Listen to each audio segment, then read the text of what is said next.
shrank into a clump before expanding abruptly. It made his body tremble gently.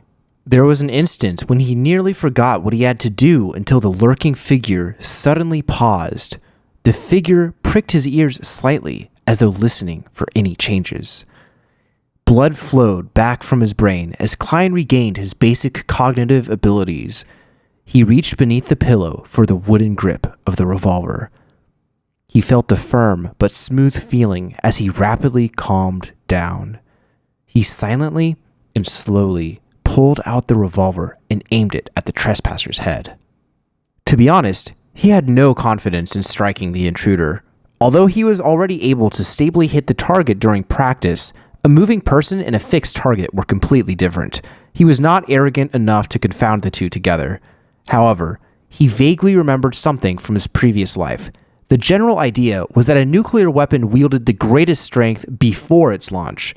That principle held in his current situation. The best deterrence was before he shot.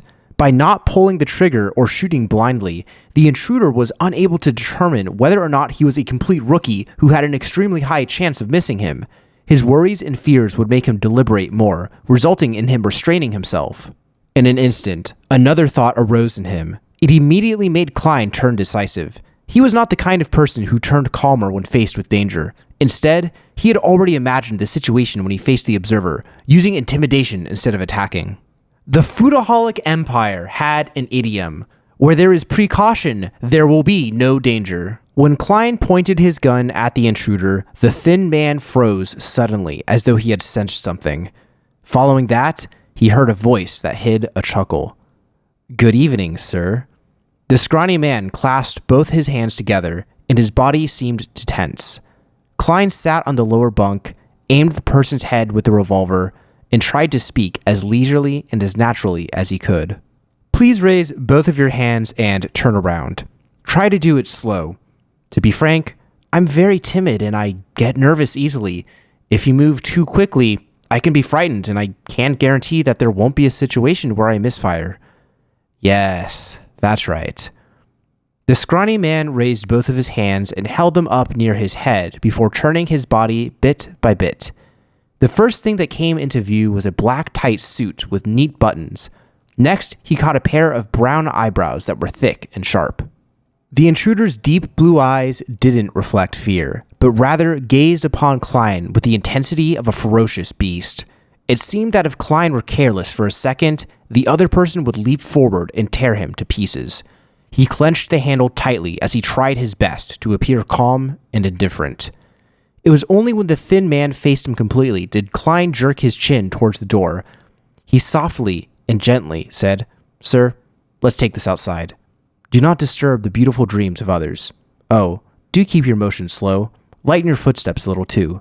It's basic courtesy for a gentleman." The thin man's cold pupils rolled as he swept a glance at Klein.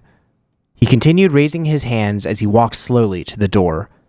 Under the revolver's aim, he twisted the handle and slowly opened the door. When the door was half opened, he suddenly lowered himself and rolled forward. The door was pulled by a strong wind and was closed with a slam. Benson, who was on the top bunk, was stirred. He almost woke up in a daze. At that moment, a leisurely and serene melody entered from outside. The heavy and comfortable voice started to sing. "Oh, the thread of horror, the hope of crimson cries. One thing at least is certain, that is, life flies. One thing is certain, and the rest is lies.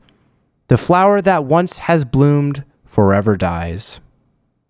The poem seemed to possess the power to calm and relax others. Benson, who was on the top bunk, and Melissa, who was in another room, again fell asleep amid their grogginess. Klein's body and mind was also peaceful and quiet. He nearly yawned.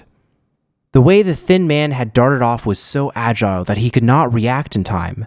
Looking at the closed door, he smiled and muttered to himself, "You might not believe it, but pulling the trigger would not release a round. The empty chamber to prevent misfiring." Following that, Klein listened to the midnight poem as he patiently awaited for the battle outside to end.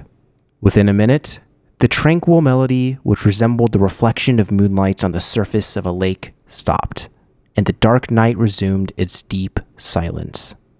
Klein silently spun the cylinder and moved the empty chamber away as he waited for the outcome. He uneasily waited for a full 10 minutes. Just as he wondered if he should investigate, he heard Dunsmith's staid and warm voice from the door. "It's settled." Phew, Klein exhaled. He held his revolver and took his key. Barefooted, he carefully approached the door before silently opening it to see the black trench coat and the halved top hat. Dunsmith was standing there with his deep and calm gray eyes. He closed the door behind him and followed Dunn to the end of the corridor and stood amid the weak crimson moonlight. "It took me some time to enter his dream," said Dunn calmly as he looked at the red moon outside the window. "Do you know his background?" Klein felt a lot more relieved. Dunn nodded and said, "An ancient organization known as the Secret Order. They were established in the Fourth Epoch and are related to the Solomon Empire and a number of fallen aristocrats of that period. The Antigonus family's diary came from them. Due to a member's negligence, it entered the antique market and was obtained by Welch. They had no choice but to send people in search of it." Without waiting for Klein's question, he paused before continuing. "We will capture the remaining members they have according to the clues. Well, it might not end too well. These fellows are as good at hiding as the rats in the sewers, but at the very least, they would believe that we have likely obtained the Antigonus family's notebook, or that we have obtained a critical clue. In that case, as long as it's not something extremely crucial or important, they would abandon the operation. That is their philosophy on surviving." "Well, what if the notebook is extremely crucial and important?" asked Klein, worriedly. Dunn smiled without an answer. Instead, he said, "We know very little of the Secret Order. Our success this time is all thanks to your sharp wits. This contribution is all yours. In light of the possibility of hidden dangers and how heightened perception would aid in finding the notebook, you have a chance at choosing." "A chance at choosing?" Klein vaguely guessed something as his breath subconsciously turned heavy. Dunn wiped the smile from his face as he said, in all seriousness, "Do you wish to become a Beyonder? You can only choose the starting sequence of an incomplete sequence. Of course, you can give up this chance and choose to accumulate the merit you have earned. Then, all you have to do is wait till there's sufficient room for you to become a Sleepless, which is also the first complete sequence the goddess has bestowed on the Nighthawks." Indeed, Klein felt delighted and did not have any hesitant emotions. He took the initiative to ask, "Then from which of the sequence 9s can I choose from?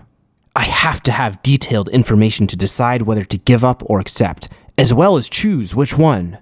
Dunn turned around and seemed to be cloaked in the crimson veil that shone down on him. He looked into Klein's eyes and said, slowly, "Apart from the Sleepless, the Church has 3 Sequence 9 potion formulas. One of them is Mystery Prior, which is also the power Old Neil controls. Heh, Roseanne has likely mentioned this to you. She can never hold her tongue." Klein smiled awkwardly at a loss for an answer. Thankfully, Dunn did not mind it as he continued. "Our Mystery Prior potion formula and the later sequences that aren't directly chained were obtained from the Moses Ascetic Order. Back then, it was said that they had yet to fall to corruption. They persisted in their morals and precepts, determined in the pursuit of knowledge. They kept their secrets strictly confidential. Anyone that entered the order would be barred from speaking for 5 years after becoming a Mystery Prior. They would learn to keep silent so as to cultivate and enhance their focus. The maxim of the Moses Ascetic Order, 'Do as you wish, but do no harm,' began from them. Mystery Priors have a comprehensive but rudimentary understanding and grasp of magic, witchcraft, astrology, and other mystical knowledge. They also know a fair number of magical rituals, but they can easily sense certain existences that hide among matter. Therefore, they have to be careful and show respect to their powers as a Beyonder. We lack a large portion of this sequence, causing it to be an incomplete chain. For example, it's sequence 8. Of course, perhaps the Holy Cathedral has it." "This pretty much meets all my requirements," Klein nodded slightly. To the point of having the urge to choose. Thankfully, he still remembered certain things. "What about the other 2? "The second is named Corpse Collector. Quite a number of cultists who worship death in the southern continent choose it. After consuming the potion, unintelligent dead spirits would mistake them as one of their kind and not attack them. They would gain resistance to the cold, decay, and the corrosiveness of cadaveric auras. They'll be able to directly see a portion of evil spirits and see the characteristics and weaknesses of undead creatures, as well as gain certain attribute enhancements. We have the sequence 8 and sequence 7 that follow it. Heh, you can probably guess sequence 7, Spirit Medium. This was chosen by Dolly back then.